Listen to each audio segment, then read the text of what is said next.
Assalamualaikum warahmatullahi wabarakatuh.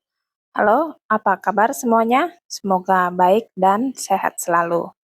Pada video kali ini, kembali lagi dalam pembelajaran mata pelajaran ilmu pengetahuan alam tentang mengenal suhu, kalor, dan pemuaian untuk tingkat SMP atau MTSN bersama saya, Tutor Yulianti Atina Handine Eskom. Selamat belajar. Pernah nggak sih kalian pegang sendok yang dimasukkan ke air panas, lalu terasa ikut panas?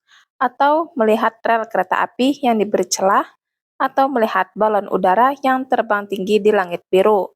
Menurut kalian, mengapa hal tersebut bisa terjadi? Dan prinsip sains apa yang mendasarinya? Nah, semua itu berkaitan dengan suhu, kalor, dan pemuaian.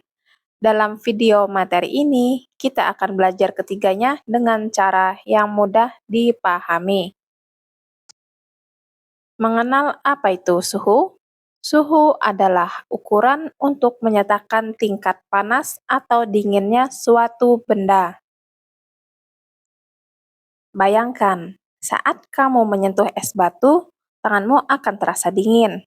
Dan saat kamu menyentuh air yang mendidih, tanganmu akan terasa panas. Nah, derajat panas atau dingin yang kamu rasakan itulah yang dinamakan suhu.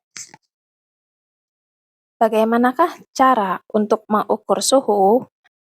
Ada benda yang namanya termometer. Termometer adalah alat untuk mengukur suhu. Ada beberapa macam termometer. Ada termometer untuk kesehatan, menggunakan termometer klinis seperti termogan inframerah atau termometer digital untuk mendeteksi suhu badan manusia secara cepat lewat dahi atau ketiak. Ada juga termometer untuk penelitian atau di laboratorium. Menggunakan termometer batang seperti raksa atau alkohol dengan skala presisi tinggi untuk mengukur suhu zat cair di dalam gelas kimia saat penelitian. Berikutnya ada termometer untuk industri. Di sini menggunakan termometer laser atau infrared gun untuk menembak suhu mesin, panggangan, atau bahan makanan dari jarak jauh tanpa menyentuhnya langsung. Kenapa kulit kita tidak bisa dijadikan alat ukur suhu, sedangkan kita bisa merasakan panas dan dingin? Karena kulit tangan kita hanya bisa merasakan panas atau dingin secara perkiraan atau kualitatif. Tangan atau kulit kita tidak bisa menyebutkan angka pastinya. Oleh karena itu, kita butuh alat ukur akurat yang bernama termometer. Skala suhu. Suhu memiliki 4 skala. Yang pertama, skala Celcius atau derajat Celcius. Skala Celcius adalah skala suhu yang paling sering digunakan dalam kehidupan sehari-hari, termasuk di Indonesia. Ciri-cirinya, untuk titik beku air berada pada 0 derajat Celcius dan untuk titik didih air berada pada 100 derajat Celcius. Memiliki 100 pembagian skala.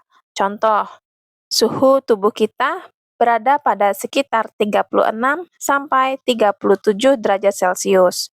Yang kedua, skala Reaumur. Skala Reaumur sekarang jarang digunakan, tapi masih sering muncul di soal pelajaran sekolah. Ciri-cirinya, titik beku air sama dengan 0 derajat Reaumur. Titik didih air berada pada 80 derajat Reaumur. Memiliki 80 pembagian skala, yang artinya kenaikan suhu dari dingin ke panas dibagi jadi 80 bagian. Yang ketiga ada skala Fahrenheit. Skala Fahrenheit digunakan di beberapa negara seperti Amerika. Ciri-cirinya, untuk titik beku air berada pada 32 derajat Fahrenheit dan untuk titik didih air berada pada 212 derajat Fahrenheit. Memiliki 180 pembagian skala. Jadi, angkanya terlihat lebih besar dibandingkan skala Celcius. Yang keempat, ada skala Kelvin. Kelvin adalah skala suhu yang digunakan dalam ilmu pengetahuan sains. Ciri-cirinya, untuk titik beku air berada pada 273 Kelvin, dan untuk titik didih air berada pada 373 Kelvin. Tidak memakai tanda derajat. Hubungannya dengan Celcius, Kelvin sama dengan Celcius ditambah 273. Mengenal kalor. Kalor adalah bentuk energi panas yang berpindah dari benda bersuhu tinggi ke benda bersuhu rendah. Pengaruh kalor pada benda. Jika suatu benda menyerap kalor, maka suhunya akan naik. Sebaliknya, jika melepaskan kalor, maka suhunya akan turun. Seperti saat memanaskan air dingin pada suhu 25 derajat Celcius hingga menjadi 75 derajat Celcius. Kalor juga digunakan untuk mengubah wujud zat seperti es yang mencair atau air yang menguap tanpa mengubah suhu benda tersebut. Pengaruh kalor berdasarkan cara berpindahnya. Yang pertama, konduksi. Merupakan perpindahan panas melalui zat perantara tanpa disertai perpindahan zat tersebut. Seperti sendok logam yang terasa panas saat digunakan untuk mengaduk kopi panas. Yang kedua, konveksi, yaitu perpindahan panas yang disertai perpindahan zat perantaranya, seperti terjadinya angin darat dan angin laut atau proses air yang mendidih saat direbus. Yang ketiga, radiasi, yaitu perpindahan panas tanpa memerlukan zat perantara, seperti panas api unggun yang terasa hangat di badan atau panas matahari yang menjemur pakaian. Rumus dasar kalor. Untuk menghitung jumlah kalor yang diperlukan atau dilepaskan untuk mengubah suhu suatu benda, digunakan persamaan berikut. Q sama dengan M dikali C dikali delta T. Yang mana keterangannya? Q sama dengan kalor, satuannya joule. M sama dengan massa, satuannya kilogram. C sama dengan kalor jenis benda, satuannya joule per kilogram derajat Celcius. Dan delta T sama dengan perubahan suhu, satuannya derajat Celcius. Contoh menghitung kalor. Air 3 kg didinginkan dari 60 derajat Celcius menjadi 20 derajat Celcius, yang mana kalor air sama dengan 4.200 joule per kilogram derajat Celcius. Berapa kalor yang dilepaskan? Jawabannya, untuk delta T yaitu selisih suhu, 20 dikurang 60 sama dengan negatif 40 derajat Celcius. Maka kalor sama dengan 3 kg dikali 4.200 joule per kilogram derajat Celcius dikali negatif 40 derajat Celcius. Maka hasilnya adalah negatif 504.000 joule. Artinya air melepaskan kalor sebesar negatif 504.000 joule. Pemuaian. Pemuaian adalah bertambahnya ukuran benda karena kenaikan suhu. Secara umum, jenis pemuaian dibagi menjadi 3 berdasarkan wujud zatnya. Yang pertama, zat padat. Yang kedua, zat cair. Yang ketiga, zat gas.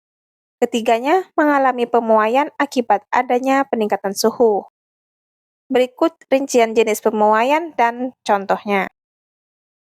Pemuaian zat padat terjadi pada benda padat dan dibedakan lagi menjadi 3 jenis. Muai panjang, pertambahan panjang suatu benda akibat kenaikan suhu. Contoh, pemasangan sambungan rel kereta api yang diberikan celah agar tidak melengkung saat memuai. Muai luas, pertambahan ukuran luas suatu benda. Contoh, kepingan logam atau kaca jendela yang memuai ke segala arah saat terkena panas. Muai volume, pertambahan ukuran ruang seperti panjang, lebar, dan tinggi suatu benda. Contoh, balok besi yang memuai di siang hari. Pemuaian zat cair. Zat cair hanya mengalami muai volume atau muai ruang. Pemuaian ini bergantung pada koefisien muai masing-masing jenis zat cair. Contoh, air raksa di dalam termometer yang naik ketika mengukur suhu tubuh, atau botol sirup yang tidak diisi penuh agar tidak meluber saat memuai. Yang ketiga, pemuaian zat gas. Zat gas juga hanya mengalami muai volume, dan sifat pemuaiannya sangat dipengaruhi oleh perubahan suhu dan tekanan. Contoh, ban sepeda atau mobil yang meletus akibat terkena panas terik atau dipompa terlalu keras, dan balon udara yang mengembang saat udara di dalamnya dipanaskan. Hubungan suhu, kalor, dan pemuaian. Apabila suhu naik, maka benda menerima kalor. Apabila kalor masuk, partikel bergerak lebih cepat yang mengakibatkan terjadinya pemuaian. Sekarang kalian sudah paham tentang suhu, kalor, dan pemuaian. Coba perhatikan di sekitar rumah banyak untuk dipelajari. Jadi jangan lupa belajar terus ya. Sampai jumpa di materi berikutnya. Wassalamualaikum warahmatullahi wabarakatuh.